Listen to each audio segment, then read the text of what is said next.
ꯅꯨꯡꯁꯤꯕꯤꯗꯨꯅ Manipur entertainment ꯆꯦꯅꯦꯜꯕꯨ subscribe ꯑꯃꯁꯨꯡ like ꯇꯧꯕꯤꯔꯝꯃꯨ꯫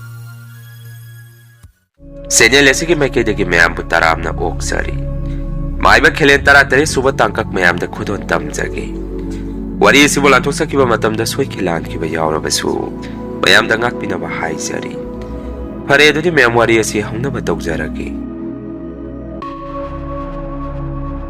ꯃꯃꯥꯡꯒꯤ ꯋꯥꯔꯤ ꯇꯥꯡꯀꯛꯇ ꯈꯦꯂꯦꯟ ꯁꯦꯂꯨꯡ ꯃꯥꯏꯕꯅ ꯇꯧꯔꯤꯕ ꯊꯕꯛ ꯊꯧꯔꯝ ꯑꯗꯨꯗ ꯃꯥꯁꯨ ꯁꯥꯎꯔꯛꯄꯗꯒꯤ ꯃꯌꯥꯝꯒꯤ ꯃꯇꯦꯡ ꯄꯥꯡꯅꯕ ꯈꯨꯜ ꯑꯗꯨꯗꯒꯤ ꯊꯣꯔꯛꯄ ꯍꯧꯔꯛꯑꯝꯃꯤ꯫ ꯂꯨꯔꯤꯕꯗꯤ ꯃꯥꯅ ꯈꯨꯜ ꯑꯗꯨꯗꯒꯤ ꯍꯦꯛ ꯂꯥꯟꯊꯣꯔꯛꯄꯗ ꯃꯐꯝ ꯀꯌꯥꯗ ꯃꯥꯕꯨ ꯍꯥꯠꯅꯕ ꯑꯃꯗꯤ ꯑꯐ ꯑꯄꯨꯟ ꯇꯧꯅꯕ ꯃꯤꯑꯣꯏ ꯀꯌꯥ ꯑꯃ ꯊꯥꯗꯣꯛꯇꯨꯅ ꯊꯝꯕꯗꯨ ꯃꯥꯅ ꯊꯦꯡꯅꯔꯝꯃꯤ꯫ ꯃꯤꯀꯨꯞ ꯑꯗꯨꯗ ꯈꯦꯂꯦꯟꯁꯨ ꯑꯗꯨꯝ ꯈꯪꯉꯝꯃꯤ꯫ ꯈꯨꯟ ꯀꯌꯥꯗ ꯃꯥꯅ ꯆꯪꯁꯤꯟꯗꯨꯅ ꯃꯇꯦꯡ ꯄꯥꯡꯒꯗꯧꯔꯤꯕꯁꯤ ꯇꯔꯥꯏꯅꯗꯤ ꯍꯦꯛꯇ ꯑꯣꯏꯔꯣꯏ꯫ ꯃꯗꯨꯅ ꯃꯥꯒꯤ ꯐꯤꯖꯣꯜ ꯑꯃꯗꯤ ꯃꯥꯒꯤ ꯁꯛꯂꯣꯟ ꯁꯛꯐꯝ ꯑꯁꯤ ꯂꯣꯠꯇꯨꯅ ꯆꯦꯛꯁꯤꯟꯅ ꯆꯪꯁꯤꯟꯗꯕ ꯌꯥꯔꯣꯏ ꯍꯥꯏꯕꯁꯤ ꯃꯥꯁꯨ ꯈꯪꯖꯔꯝꯃꯤ꯫ ꯀꯣꯟꯅꯗꯤ ꯈꯦꯂꯦꯟ ꯃꯥꯒꯤ ꯍꯥꯟꯅꯒꯤ ꯑꯃꯨꯕ ꯐꯤꯖꯣꯜꯁꯤꯡ ꯑꯗꯨ ꯂꯣꯏꯅ ꯍꯣꯡꯗꯣꯛꯇꯨꯅ ꯑꯉꯧꯕ ꯃꯆꯨꯒꯤ ꯐꯤꯖꯣꯜꯁꯤꯡꯅ ꯑꯃꯨꯛ ꯃꯍꯨꯠ ꯁꯤꯜꯂꯝꯃꯤ꯫ ꯃꯥꯒꯤ ꯀꯣꯛꯇꯨꯁꯨ ꯑꯉꯧꯕ ꯐꯤ ꯑꯃꯅ ꯂꯣꯏꯅ ꯀꯨꯞꯁꯜꯂꯝꯃꯤ꯫ ꯍꯧꯖꯤꯛꯇꯤ ꯈꯦꯂꯦꯟ ꯏꯌꯥꯅ ꯍꯥꯟꯅ ꯈꯨꯜ ꯑꯃꯗ ꯍꯥꯟꯅ ꯆꯪꯉꯛꯈꯤ꯫ ꯃꯐꯝ ꯑꯗꯨꯗ ꯃꯥꯅ ꯁꯨꯝ ꯆꯪꯁꯤꯜꯂꯛꯄꯗ ꯃꯤꯑꯣꯏ ꯀꯅꯥꯅꯁꯨ ꯃꯥꯒꯤ ꯃꯁꯛꯁꯤ ꯈꯪꯉꯝꯈꯤꯗꯦ꯫ ꯃꯇꯝ ꯑꯗꯨꯗ ꯅꯨꯄꯤ ꯑꯃ ꯀꯞꯇꯨꯅ ꯃꯥꯒꯤ ꯃꯥꯡꯗ ꯂꯥꯟꯗꯨꯅ ꯆꯠꯈꯤꯕ ꯑꯃ ꯈꯦꯂꯦꯟꯅ ꯎꯔꯝꯃꯤ꯫ ꯈꯦꯂꯦꯟꯁꯨ ꯅꯨꯄꯤ ꯑꯗꯨꯒꯤ ꯃꯇꯧ ꯑꯗꯨꯗ ꯌꯥꯝꯅ ꯅꯨꯡꯉꯥꯏꯖꯔꯝꯗꯦ꯫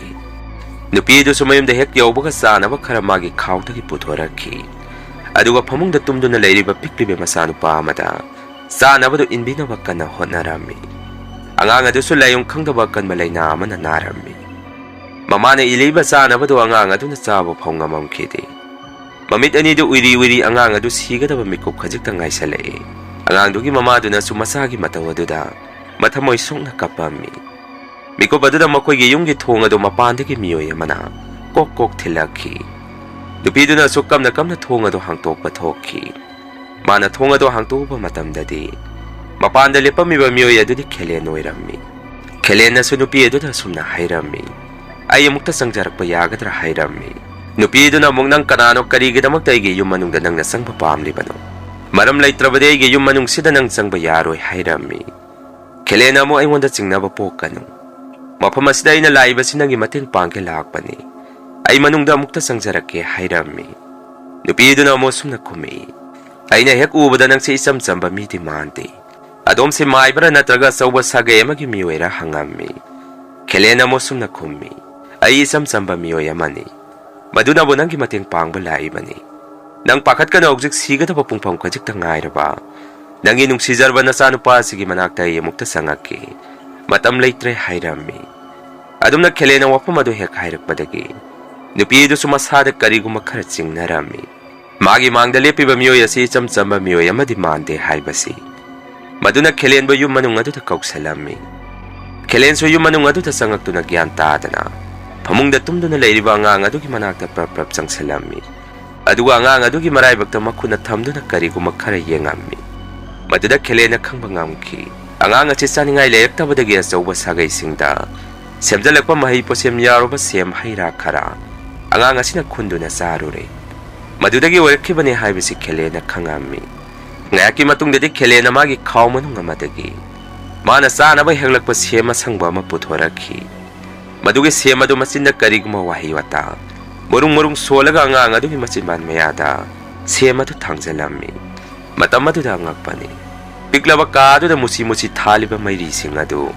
ꯃꯨꯠꯅꯕ ꯍꯥꯏ ꯍꯨꯝꯕ ꯍꯧꯔꯛꯈꯤ꯫ ꯑꯉꯥꯡ ꯑꯗꯨꯒꯤ ꯃꯆꯤꯟꯗꯒꯤꯁꯨ ꯑꯃꯨꯕ ꯃꯅꯤꯟ ꯈꯔ ꯄꯥꯏꯊꯣꯔꯛꯇꯨꯅ ꯁꯦꯝ ꯑꯗꯨꯒꯤ ꯃꯅꯨꯡꯗ ꯆꯪꯈꯤ꯫ ꯁꯦꯝ ꯑꯗꯨꯁꯨ ꯉꯥꯏꯍꯥꯛꯀꯤ ꯃꯇꯨꯡꯗꯗꯤ ꯄꯨꯡꯃꯨ ꯃꯨꯁꯤꯜꯂꯛꯇꯨꯅ ꯂꯣꯏꯅ ꯈꯨꯏꯖꯤꯜꯂꯛꯈꯤ꯫ ꯃꯇꯧ ꯀꯌꯥꯁꯤ ꯎꯕꯗ ꯑꯉꯥꯡ ꯑꯗꯨꯒꯤ ꯃꯃꯥꯗꯨꯁꯨ ꯃꯃꯤꯠ ꯀꯨꯞꯇꯕ ꯃꯈꯩ ꯃꯁꯥꯗ ꯑꯉꯛꯄ ꯍꯥꯏꯕꯗꯨ ꯑꯣꯏꯈꯤ꯫ ꯀꯥ ꯑꯗꯨꯗ ꯈꯞꯄꯝꯕ ꯃꯩꯁꯤꯡ ꯑꯗꯨꯁꯨ ꯉꯥꯏꯍꯥꯛꯀꯤ ꯃꯇꯨꯡꯗꯗꯤ ꯀꯔꯤꯁꯨ ꯇꯧꯔꯛꯈꯤꯗ꯭ꯔꯦ꯫ ꯑꯉꯥꯡ ꯑꯗꯨꯁꯨ ꯃꯃꯤꯠ ꯇꯞꯅ ꯄꯥꯡꯊꯣꯔꯛꯇꯨꯅ ꯃꯆꯤꯟꯗꯒꯤ "ꯏꯃꯥ" ꯍꯥꯏꯗꯅ ꯀꯧꯔꯛꯈꯤ꯫ ꯃꯆꯥꯅ ꯑꯗꯨꯝꯅ ꯒ꯭ꯌꯥꯟ ꯂꯥꯛꯄꯗꯨ ꯎꯕꯗ ꯃꯃꯥꯗꯨꯁꯨ ꯍꯔꯥꯎꯃꯟꯈꯤꯗꯨꯅ ꯀꯞꯇꯨꯅ ꯃꯆꯥꯕꯨ ꯆꯦꯠꯅ ꯀꯣꯟꯁꯤꯟꯖꯔꯝꯃꯤ꯫ ꯈꯦꯂꯦꯟꯅꯁꯨ ꯁꯦꯝ ꯑꯗꯨ ꯃꯨꯟꯅ ꯌꯦꯡꯉꯝꯃꯤ꯫ ꯃꯇꯝ ꯑꯗꯨꯗ ꯃꯥꯁꯨ ꯑꯗꯨꯝ ꯈꯪꯉꯝꯃꯤ, ꯁꯦꯝ ꯑꯁꯤꯒꯤ ꯃꯅꯨꯡꯗ ꯌꯥꯎꯔꯤꯕ ꯃꯍꯩ ꯖꯥꯗꯨꯁꯤꯡ ꯑꯁꯤ ꯁꯦꯂꯨꯡ ꯃꯥꯏꯕꯒꯤ ꯃꯍꯩ ꯄꯣꯠꯁꯦꯝꯅꯤ ꯍꯥꯏꯕꯁꯤ꯫ ꯁꯦꯝ ꯑꯗꯨꯁꯨ ꯃꯥꯒꯤ ꯕꯦꯒ ꯃꯅꯨꯡꯗ ꯍꯥꯞꯆꯤꯜꯂꯝꯃꯤ꯫ ꯑꯗꯨꯒ ꯃꯐꯝ ꯑꯗꯨꯗꯒꯤ ꯊꯣꯔꯛꯅꯕ ꯐꯨꯛ ꯂꯥꯎꯅ ꯍꯧꯒꯠꯂꯛꯄꯗ ꯅꯨꯄꯤ ꯑꯗꯨꯅ ꯈꯦꯂꯦꯟꯗ ꯁꯨꯝꯅ ꯍꯥꯏꯔꯛꯈꯤ, "ꯑꯩꯒꯤ ꯏꯆꯥꯒꯤ ꯊꯋꯥꯏꯕꯨ ꯀꯟꯕꯤꯔꯤꯕ ꯃꯇꯤꯛ ꯃꯌꯥꯏ ꯂꯩꯔꯕ ꯅꯍꯥꯛꯁꯦ ꯀꯅꯥꯅꯣ? ꯅꯍꯥꯛꯁꯦ ꯏꯆꯝ ꯆꯝꯕ ꯃꯤꯗꯤ ꯃꯥꯟꯗꯦ. ꯑꯗꯣꯝꯁꯦ ꯀꯅꯥꯅꯣ? ꯑꯩꯉꯣꯟꯗ ꯁꯛ ꯑꯃꯨꯛꯇ ꯇꯥꯛꯄꯤꯔꯝꯃꯣ" ꯍꯥꯏꯔꯝꯃꯤ꯫ Koonadi Kelen magi maithongda kupiba angauba phi adu haidoraki. Aduga mamaidu nupidugi maikay adomda onsalami. Matam aduda nupiduna su Kelen si masak munna khangami. Aduga masada su angakpa haibada oiki. Karino nga si ayna uriba matawa sibo, mangla taibangla. Som si maiba kaililak mahariba miyoya si Natra. Mataw kalam na nang daigi yung sida haidana. Nupido din numitugi mataw kaya to damadi. Masada angakpa na piktan ki. Kelena mo sum na makatari. Aujing mapong kaya da sagay kaya da awabatari ba. Misimina nang iba singa sige mating pang balakpa ni. Ay nananggi yung sida sangak to na nanggi mating pangami haiba sisu. Nang miyoy kanada su haidok payati. Karigo manang na hairubada ng boss sa sagay sing na. Serak swede na pigani. Ay sumapamasda ko'y nalitaba yade sa krage hairami. Nupido na mosum na kumei. Miko pa matangay biko wakang amatahang zahawgi. Audi lebak sige sa ubas hagay kaya na nangbo. Makoy giyak na ba nilaw tokraba ni. Nang na sumakoy matagtang mahipos yung tawag na. Sagay kaya bumangtak na ba silihay. Panamasiyoy doon na sumiyoy kaya gitamoy dadi. Nang ba hujik sumakoy giisor magnikan doon na latsari. Puna magsige sumba pa kum aingon da mukta pibira mo hairami. Kelen may tongda nokpet tawra ka sumna kumei. Madugi sumba pa kum duki na magdadi matam soy da nalakani. Matam madu po ako'y punangay minasi. Wahay ka siya haram doon na pikliba nga dugi makukta nung sina na tabiram doon na. Kelen yung madudagi toraki. Asumda na muk mga alibi masada karigumba. Ahong makaralak ba hauraki. Matam pumba da ungdo na talayrami. Purian sumagi nupigi awan ba matao do da masuk kangami. Luang maiba na mga alibi da pitao haida na. Mangon da sinaram ba karino kang darba angang ba mahi karadusu. Purian na mga alibi da pitang kede. Maram di mana su luang maiba gimong matao karada. Singna ba karalay rami. Panamasiyoy da na su purian kalilak pa da diyam na saurami. Puna magkalilak pa na uhelak pang akda ni. Mga alibi gi auzik kuwiri ba matao si sumana tuwan ba ni haida na. Purian di kalilak pagi matagdalaman kumning ba ng awrami. Kelen so mga alibi ki managdagkam daw na sangsan sige haida na wakala magkalami. Adu yan hana magi haurok pamlamdam. Maibigi sagay edu da wabatari ba dumapamadu da hana salaga. Mateng panguragi kando na. Kelen so makay adum na sat mahawki. Mapamadu hek yaw baga di ang agpamataw ni oirimi pamataw singado. Yung tong kuding dagi mikap miraw kon. Laikida ba kanaboteng tanawin na nakapagaw ba. Piyan dapat kulaw kaya na piktan ki, mapam jagado. Kelen so yam na nungay ta na kula to da ikoy-koy na sat to na yengami. Mana dum na sumlak pa da thonga masulalaki. Thonga do hek uba da masumabuk ning nung sirami. Matama ba da mana pikning ngay thonga do lan ba ki hay da na. Tatta na ningay tau ba da magi apok pamapana. Maabo po biraga thonga do lan thokpi ki ba dumiko ba da. Kelen kang ning hek ning singaki. Adum na sumlak pa da magi hanagi. Mayunggi sanggay adu su yok sila ami. Mapamadu su isiksiyaga koy badu su yam na songa galayrami. Yung madu hek ubaga sumana aroy boy na mapada. Tina ngangam do na yung madu dagi toki ba miko badu su ning singaki. Puna magsina Kelen na hujik di mapuk ning yam na nung sirami. Matsinda su babae lale. Numito da babada ay nangang sakiba singado baba na ibo muktang agpiyo hayda na. Kelen su chot singdo na kapami. Yung madugi manung da su sangdo na malaba mapamamagi. Ariba potok kaya masuyeng zarami. Haukiba punsigi tawdok wari kaya masumana. Yung maduda sangak padakang ning hek ning singaki. Adum na Kelen na magi hanagi yung manung maduda layringay. Kanago mamiyo yama mapanda lepagalay badang na tawrami. Maduda Kelen so tumina yung dugi manung dalo na tum na mapanda layribado. Kanano hayda na yengami. Mapanda lepi ba miyo yado sumasakti uba pangdi. Tungo tokto na may kaya marom da uhalagaly rami. Kelen so ngayakti tumina yung madugi manung dalay rami. Mana dum na layring ay magi makuto ng posa kamada. Swayda na tingo badagi makada ontaraki. Makola do taba na mapandali pagalay ba miyo yadusu. Mamay salong na laytoraki. Aduwa yung madugi manung dasangak na baho na rami. Kelen so amang ba mapama dalum do na lay rami. Yung manung adu da nupado sangak do na ako'y badug kuyang yangami. Kona din nupado na sukangaki. Magi tung damiyo yaman lumdo na layre halbasi. Madu na maso seksan na siyam sarba matung. Kelen gi may kayatom na tam na sang salami.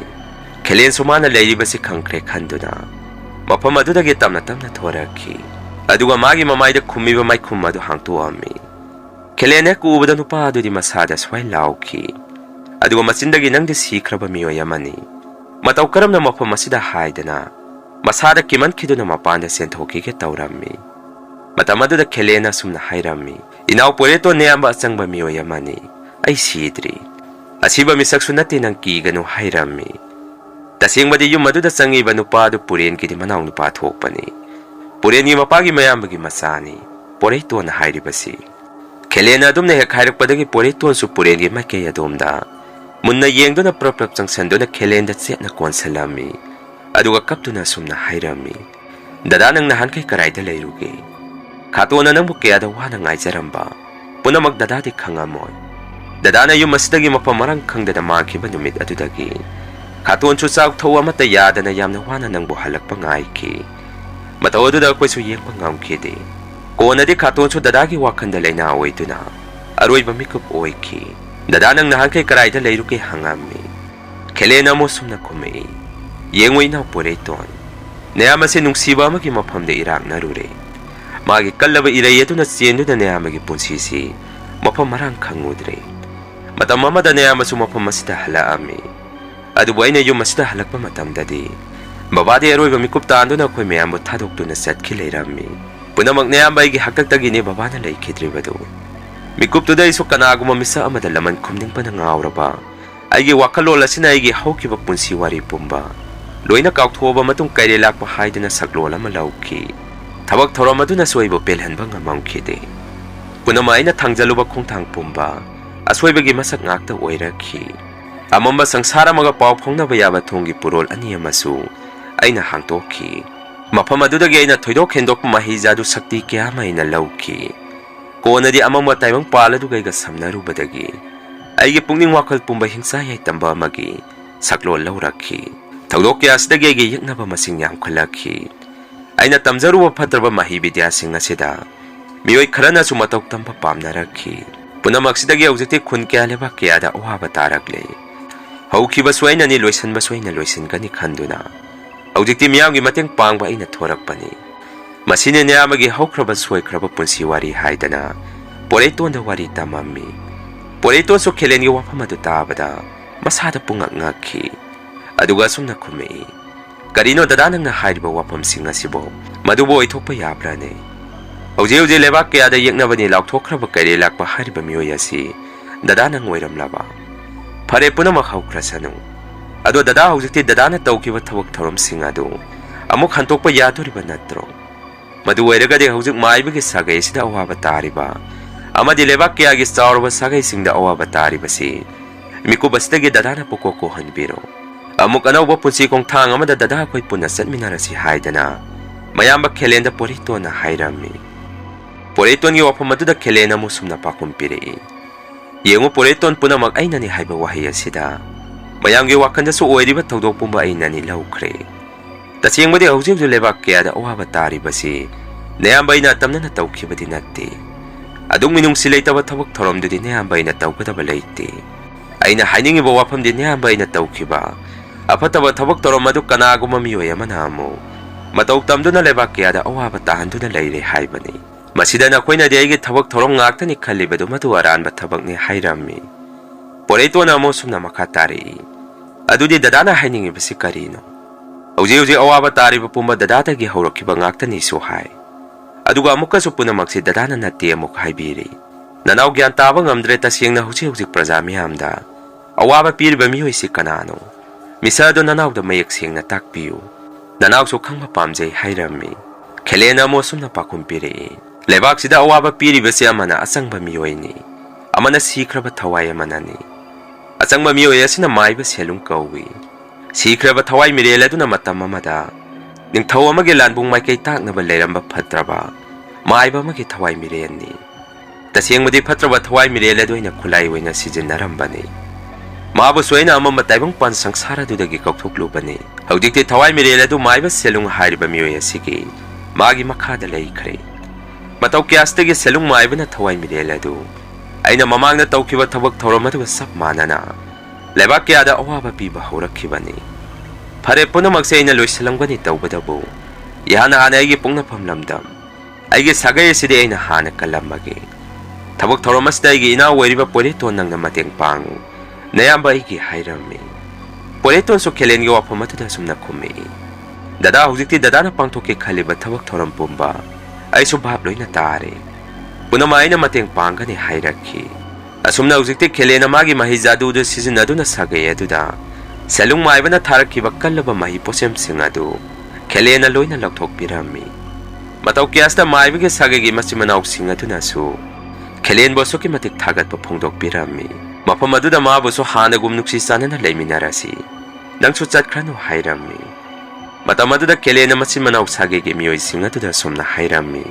Ai soidana mafam asida amuk halakki. Taubada ba hojiki oina de aigi lanfam asi haubada ngairi. Fatraba mioi adugi mathakta aina laman khumduna maru phokna. Mabu muthatribau lanbung asi aroiba nai keroi. Punama hojikti ai siam sare. Mafam asida soi kuina leithaba yate. Achauba lebak ke age sagai singna mafam asida ai leire khangkhrabadi. Sagai asisu awaba nangani. Maduna hujima ai mafam asi thadoktuna satkrage. Aigi mallaba ipai puna thambiramba aigi yum asi. Nakoina seksana ngak senbiu. Yum asida ai nongmadi soidana halakkini. Wahai ase haramduna Kelen mafam adudagi thorakpa haurammi. Poreitonso Kelen gi matungda inarakhi. Aduga Kelen da somna hairammi.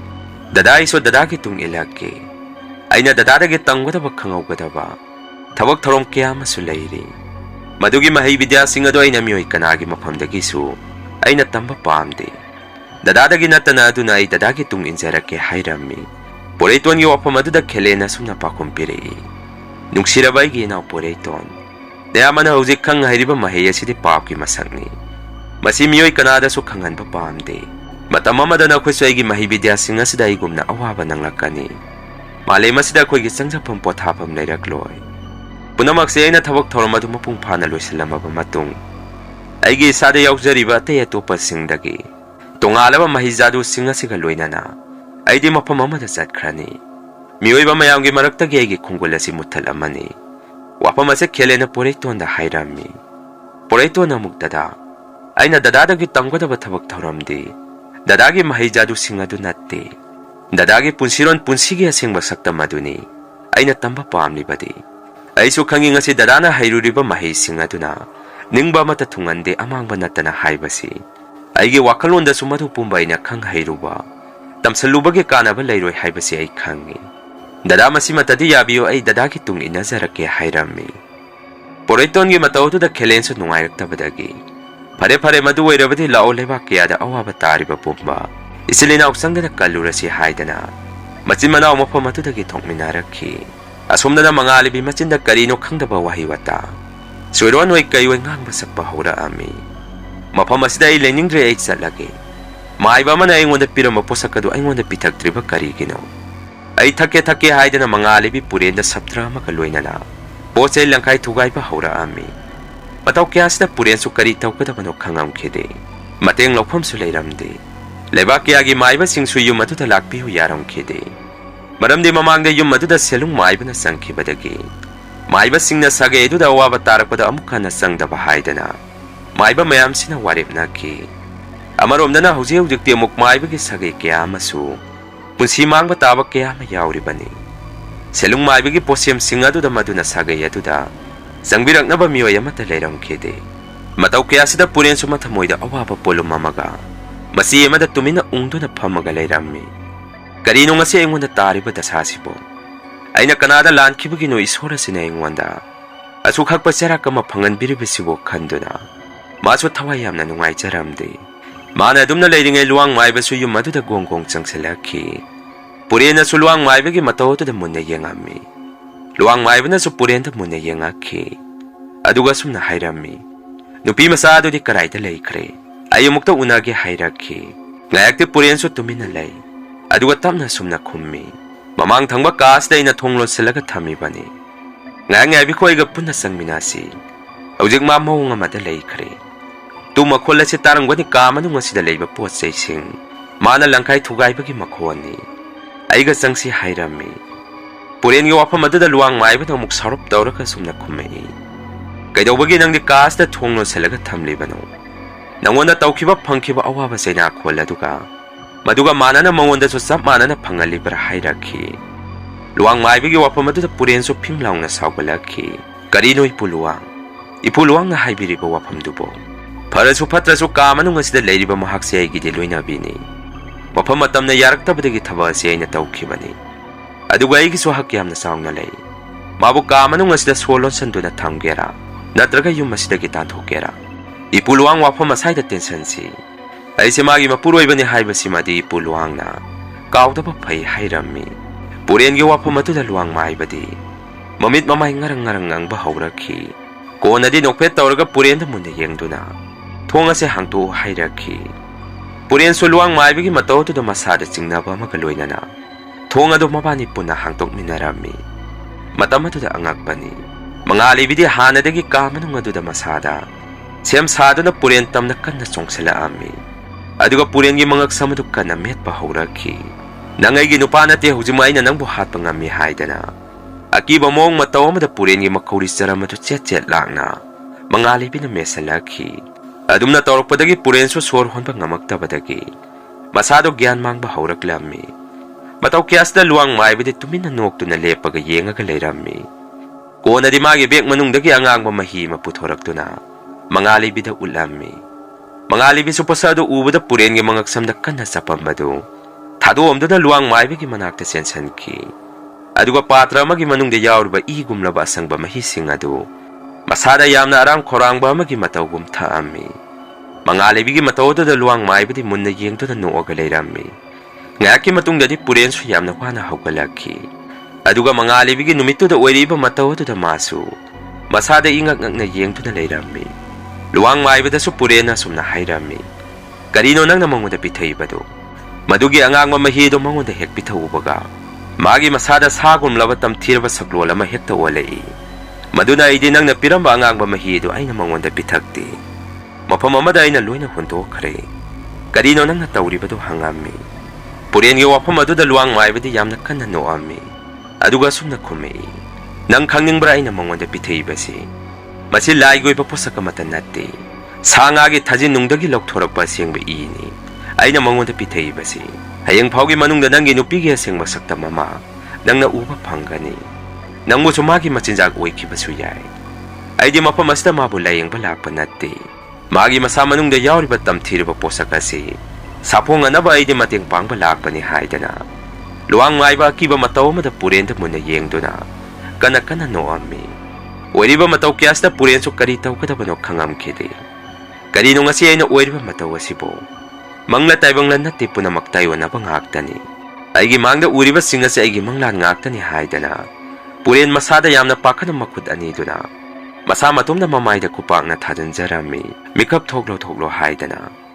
ꯄꯨꯔꯦꯟꯒꯤ ꯃꯇꯧ ꯑꯗꯨꯗ ꯂꯨꯋꯥꯡ ꯃꯥꯏꯕꯗꯤ ꯑꯃꯨꯛꯀ ꯍꯦꯟꯅ ꯀꯟꯅ ꯅꯣꯡꯂꯛꯈꯤ ꯑꯗꯨꯒ ꯃꯉꯥꯂꯩꯕꯤꯗ ꯁꯨꯝꯅ ꯍꯥꯏꯔꯝꯃꯤ ꯆꯠꯂꯣ ꯅꯪꯒꯤ ꯅꯨꯄꯥꯁꯤ ꯅꯪꯒꯤ ꯅꯈꯨꯠꯃꯛꯅ ꯃꯥꯒꯤ ꯃꯁꯥ ꯄꯨꯝꯕꯁꯤ ꯃꯆꯦꯠ ꯃꯆꯦꯠ ꯁꯦꯒꯥꯏꯔꯒ ꯅꯪꯒꯤ ꯑꯔꯥꯝ ꯈꯧꯔꯥꯡꯂꯤꯕꯗꯨ ꯀꯣꯛꯆꯔꯨꯔꯣ ꯍꯥꯏꯗꯅ ꯃꯉꯥꯂꯩꯕꯤꯗ ꯏꯟꯁꯤꯜꯂꯝꯃꯤ ꯑꯗꯨꯝꯅ ꯍꯦꯛ ꯍꯥꯏꯔꯨꯕꯗꯒꯤ ꯃꯉꯥꯂꯩꯕꯤ ꯑꯀꯤꯕ ꯃꯑꯣꯡ ꯃꯇꯧ ꯑꯃꯗ ꯄꯨꯔꯦꯟ ꯇꯝꯅ ꯆꯣꯡꯁꯤꯜꯂꯛꯈꯤ ꯑꯗꯨꯒ ꯄꯨꯔꯦꯟꯒꯤ ꯃꯁꯥꯗꯨ ꯄꯥꯏꯔꯒ ꯀꯥ ꯑꯗꯨꯒꯤ ꯃꯅꯨꯡꯗ ꯂꯥꯛꯇꯅ ꯍꯨꯜꯂꯝꯃꯤ ꯄꯨꯔꯦꯟꯁꯨ ꯃꯥꯒꯤ ꯑꯔꯣꯏꯕ ꯃꯤꯀꯨꯞ ꯍꯥꯏꯕꯗꯨ ꯌꯧꯁꯤꯜꯂꯛꯑꯝꯃꯤ ꯑꯗꯨꯝꯅ ꯂꯩꯔꯤꯉꯩ ꯏꯈꯪ ꯈꯪꯍꯧꯗꯅ ꯀꯥ ꯑꯗꯨꯒꯤ ꯃꯅꯨꯡꯗ ꯃꯤꯑꯣꯏ ꯑꯅꯤꯈꯛ ꯆꯪꯉꯛꯈꯤ ꯄꯨꯔꯦꯟꯁꯨ ꯃꯁꯥꯗ ꯑꯁꯣꯛꯄꯅ ꯄꯤꯛ ꯊꯟꯗꯨꯅ ꯀꯥ ꯃꯅꯨꯡ ꯑꯗꯨꯗ ꯆꯪꯉꯤꯕ ꯃꯤꯑꯣꯏꯁꯤꯡ ꯑꯗꯨ ꯀꯅꯥꯅꯣ ꯍꯥꯏꯕ ꯃꯌꯦꯛ ꯁꯦꯡꯅ ꯎꯕ ꯐꯪꯈꯤꯗꯦ ꯃꯐꯝ ꯑꯗꯨꯗ ꯃꯥꯁꯨ ꯒ꯭ꯌꯥꯟ ꯃꯥꯡꯈꯤ ꯃꯤꯑꯣꯏ ꯑꯅꯤꯗꯨꯅ ꯍꯦꯛ ꯆꯪꯉꯛꯄꯒꯁꯨ ꯑꯍꯧꯕ ꯈꯣꯟꯖꯦꯜ ꯑꯃ ꯌꯥꯝꯅ ꯀꯟꯅ ꯂꯥꯎꯈꯤꯕ ꯃꯈꯣꯜ ꯑꯃꯁꯨ ꯃꯥꯅ ꯇꯥꯔꯝꯃꯤ ꯃꯌꯥꯝ ꯋꯥꯔꯤ ꯑꯁꯤ ꯃꯇꯥꯡ ꯑꯁꯥꯏꯗ ꯂꯣꯏꯖꯔꯦ ꯋꯥꯔꯤꯁꯤꯒꯤ ꯃꯈꯥ ꯇꯥꯕ ꯁꯔꯨꯛꯇ ꯀꯥ ꯃꯅꯨꯡ ꯑꯗꯨꯗ ꯄꯨꯔꯦꯟꯒꯤ ꯑꯔꯣꯏꯕ ꯃꯤꯀꯨꯞ ꯈꯖꯤꯛꯇ ꯉꯥꯏꯔꯕ ꯃꯇꯝ ꯑꯗꯨꯗ ꯆꯪꯉꯤꯕ ꯃꯤꯑꯣꯏ ꯑꯅꯤꯗꯨ ꯀꯅꯥꯅꯣ ꯃꯈꯣꯏꯁꯦ ꯄꯨꯔꯦꯟꯕꯨ ꯀꯟꯅꯕ ꯆꯪꯉꯤꯕ꯭ꯔꯥ ꯅꯠꯇ꯭ꯔꯒ ꯃꯤꯑꯣꯏ ꯑꯅꯤꯗꯨꯁꯨ ꯄꯨꯔꯦꯟꯕꯨ ꯍꯥꯟꯅꯕ ꯆꯪꯉꯤꯕ꯭ꯔꯥ ꯍꯥꯏꯕꯁꯤ ꯃꯊꯪꯒꯤ ꯋꯥꯔꯤ ꯇꯥꯔꯒ ꯃꯌꯥꯝꯅ ꯁꯣꯏꯗꯅ ꯈꯪꯕꯤꯔꯅꯤ ꯉꯁꯤꯒꯤꯗꯤ ꯃꯌꯥꯝꯗꯒꯤ ꯀꯥꯏꯅꯅꯕ ꯕꯤꯗꯥꯏ ꯂꯧꯖꯔꯤ ꯑꯗꯨꯒ ꯃꯌꯥꯝꯗ ꯋꯥꯐꯝ ꯑꯃꯅ ꯉꯁꯤꯒꯤ ꯔꯦꯀꯣꯔꯠ ꯂꯧꯕꯁꯤ ꯂꯣꯛꯁꯨ ꯃꯄꯨꯡ ꯐꯥꯅ ꯐꯠꯇ꯭ꯔꯤꯕꯅ ꯃꯔꯝ ꯑꯣꯏꯔꯒ ꯇꯥꯕꯗ ꯈꯤꯇꯪ ꯅꯨꯡꯉꯥꯏꯇꯕ ꯈꯔꯁꯨ ꯌꯥꯎꯔꯝꯒꯅꯤ ꯃꯁꯤꯒꯤꯗꯃꯛꯇ ꯃꯌꯥꯝꯗ ꯉꯥꯛꯄꯤꯅꯕ ꯍꯥꯏꯖꯔꯤ